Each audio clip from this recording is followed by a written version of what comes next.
Thank you very much, Mr. Chairman. Welcome to our witnesses. Created in 1971 and headquartered in Montgomery, Alabama. Created in 1971, headquartered in Montgomery, Alabama. The Southern Poverty Law Center is one of America's leading civil rights groups. It fights for voting rights throughout the South, economic justice, and criminal justice reform. Like every major civil rights group in our history, it's been subjected to serious white supremacist violence. Its leaders have been threatened and attacked since its founding, and SPLC headquarters were firebombed in 1983 by members of the Ku Klux Klan who were convicted of conspiracy in federal court. After this attack and escalating racial terror, the SPLC added to its work a focus on the Klan and neo-Nazi groups and other purveyors of hate, violence, and white supremacy. In 1988, the SPLC litigated against the Southern whites of the Ku Klux Klan, the Southern white knights of the Ku Klux Klan, and drove them into bankruptcy, winning $1 million damages verdict on behalf of more than 50 peaceful civil rights marchers in Forsyth County, Georgia, who had been savagely attacked and injured by the Klan. In 2019, it brought a $14 million judgment and won it against the neo-Nazi founder of the Daily Stormer for orchestrating an anti-Semitic troll storm harassment campaign consisting of more than 700 death threats and vile abuse against a Jewish woman and her family. The SPLC has defended the rights of anyone and everyone targeted for hate, violence, oppression, and murder. Today, it's under attack by the Trump administration and MAGA. Like the Voting Rights Act of 1965, the great legislative achievement of the modern civil rights movement, now dismantled by the Roberts Court, the SPLC is an enduring institutional beacon of hope for millions of people seeking to create a more perfect union. The Trump administration is thus naturally trying to tear it down. I've heard three main arguments for this astonishing crusade. The first is that the age of racism and white supremacy violence is over in the 21st century, and so the SPLC's work is unnecessary. Well, this is plainly ridiculous. We live in an age of resurgent racial injustice, profound economic inequality, and relentless assault on the right to vote. Racist violence still permeates our society. In recent memory, avowed racists and white supremacists have killed 23 people in the El Paso Walmart massacre, 11 people worshiping at the Tree of Life synagogue in the worst anti-Semitic attack in American history, 10 people who were killed shopping for groceries in the Buffalo supermarket massacre, 9 worshiping parishioners were gunned down at the Mother Emanuel Church massacre in Charleston, South Carolina, and 8 people were killed at the Atlanta spa shootings, to name just 5 examples out of thousands. In 2024 alone, the FBI recorded nearly 12,000 hate crime episodes in our country. Just a few weeks ago, 3 fathers died defending their mosque, and 140 children at worship services in San Diego against 2 fanatical white supremacist teenagers jacked up on white great replacement theory and far-right neo-Nazi ideology who took their own lives tragically after the attack. But here's the second argument they use. They say, well, even if there's all this violence that we're engulfed in, the Southern Poverty Law Center itself is responsible for the violence that we see around us. The basis for this outlandish claim is that for decades, at least since the 1990s, the SPLC has infiltrated and investigated the Klan, neo-Nazis, and other groups by paying informants who go undercover. The purpose of these operations is obviously to derail and prevent white supremacist hate crimes and actions, both the kinds of hate crimes and shooting sprees we see all around us, but even more massive terrorist attacks like the Oklahoma City Federal Building bombing, which took the lives of 168 Americans, many of them children, who were in a daycare center when the white nationalists unleashed their terrorism on the people of Oklahoma. In the course of their work to investigate the extreme right, the SPLC has worked closely with the FBI for decades and turned over to the Bureau voluminous information, tips and leads from their field sources for further investigation, criminal arrest, and prosecution. In 2017, the FBI listed the SPLC as one of its partners on its website, where it remained for 8 or 9 years before this administration. There's nothing new about that work, but now Todd Blanche and the Trump DOJ in Alabama have twisted and corrupted this proud history of cooperation with law enforcement to bring an 11-count criminal indictment against the SPLC, claiming that it was defrauding its own donors.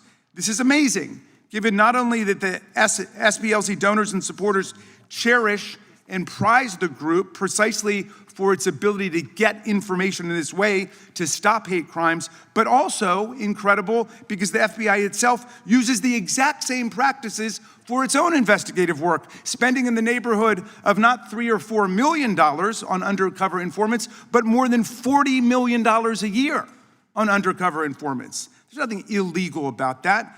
SPLC donors are not claiming fraud. They were proud to support this program. Even the extremist groups themselves understood they were being infiltrated and were constantly looking for the traitors, the spies. Well, my friends, we know what a real fraud looks like. Consider a fraud called Trump University, a scam from top to bottom where 9,000 victims joined 3 different class action lawsuits to complain about the fact that they were cheated out of thousands of dollars for a university that existed in name only, without a real curriculum, without real professors, without an actual campus, or any way to keep their extravagant and seductive promises to their students. The thousands of outraged victims were not silent. They came forward to complain, and they won a $25 million settlement against Donald Trump and the purveyors of this fraud. One former instructor at Trump University said it, quote, preyed upon the elderly and uneducated to separate them from their money. Another former instructor said the institution was, quote, a total lie. That's what real fraud looks like. What have SPLC's donors done in light of this criminal indictment? They've not lined up to file class action suits or to denounce the SPLC. They continue to support the SPLC's works. Donations to the organization have gone up since this fraudulent indictment was brought down by the Trump administration. Well, the final complaint I've heard from members of this committee speaking on behalf of certain groups who take exception to being called hate groups by the SPLC. So they're mad that certain groups that they like are called hate groups. And I can appreciate why people don't want to be called a hate group. I don't like a lot of things that are said about me and the groups that I like. Stephen Miller said, the Democrat Party is not a political party, it's a domestic extremist organization. I don't like that. Kristi Noem called Alex Preddy and Renee Good, law-abiding citizens shot down by ICE, domestic terrorists. Donald Trump said that Democratic donors like George Soros and Reid Hoffman were funding a conspiracy for domestic terrorists. Look, under our First Amendment, love and hate exist in the eye of the beholder. Donald Trump has repeatedly said that January 6th was a day of love when our police officers were bathed in hugs and kisses from the Proud Boys and the insurrectionists. For most of us who lived through that violent insurrection, it wasn't a day of love, it was a day of hatred and sickening violence. But that's the great thing about the First Amendment. It's up to you. You can say whatever you want. If you don't like the fact that someone's called you a hate group, then you get up and then you rebut them, you denounce them. I've heard Chairman Jordan say it 12 times in our hearings, and I agree with him. The proper response to speech you don't like is counter speech, not government prosecution, not government censorship. Counterpose honest speech to dishonest speech, the truth to the lies. Let the public figure it out. Whatever happened to, I disagree with everything you say, but I will stand with my life for your right to say it. We need less vendetta and more Voltaire. All of this is a disgrace. When DOJ was founded in 1870, 156 years ago, it was to protect the newly freed African Americans against the Ku Klux Klan, which was rampaging violence throughout the South. Todd Blanche has capsized DOJ's commitment to the rights of all and disgraced the department. He has directed DOJ to savage the SPLC while he does everything in his power with the president to aid and abet the right-wing extremists who commit acts of violence against racial minorities. Just 2 weeks after becoming acting AG, he moved to vacate the criminal convictions of the leaders of the Proud Boys and Oath Keepers for seditious conspiracy. They were convicted and sentenced to jail for many, many years. Seditious conspiracy means working to overthrow the government of the United States. These were crimes so toxic that President Trump wouldn't even pardon them when he was pardoning en masse more than 1,600 other cop-beating, racist January 6 rioters and insurrectionists. These are the people that the DOJ now protects. And now, Todd Blanche wants to create a $1.776 billion taxpayer-funded slush fund to turn the January 6 foot soldiers into mega millionaires.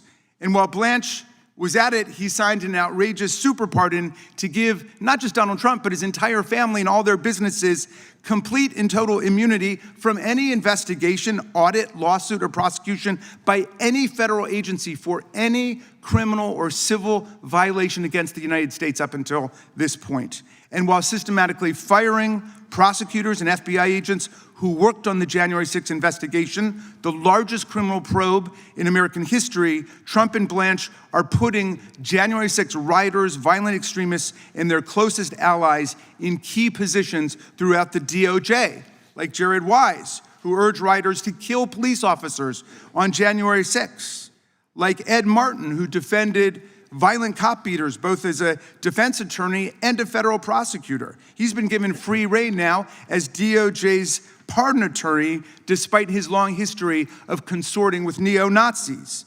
Donald Trump nominated Paul Ingrassia, 3 years out of law school, to run the ethics watchdog Office of the Special Counsel, and stood by him after it was revealed that he admitted to having, quote, a bit of a Nazi streak in him.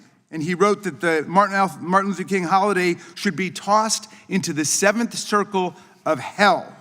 The Department of Defense hired Elias Irizarry, an unqualified, inexperienced 24-year-old Trump loyalist and convicted J6 rioter who was pardoned by the president to work on irregular warfare and counterterrorism, and so on.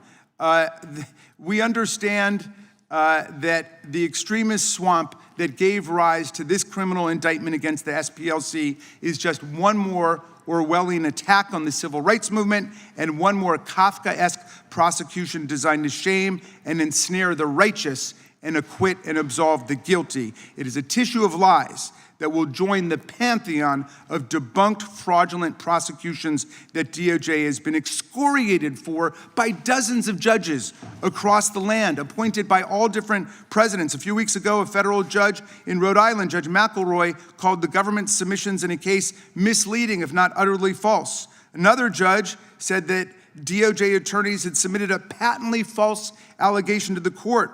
Another judge rejected administration officials' testimony as disingenuous, squalid, and dishonorable. And another court found the administration had provided a highly misleading, if not intentionally false, sworn declaration so disingenuous that the court is left with little confidence that the United States can be trusted to tell the truth about anything. I predict it will not be long before another federal judge casts this obscene prosecution to the winds. I'm only sorry the great name of the House Judiciary Committee has now been made an accomplice to this fraud against the court and the country. I yield back to you, Mr. Chairman. Gentleman yields back.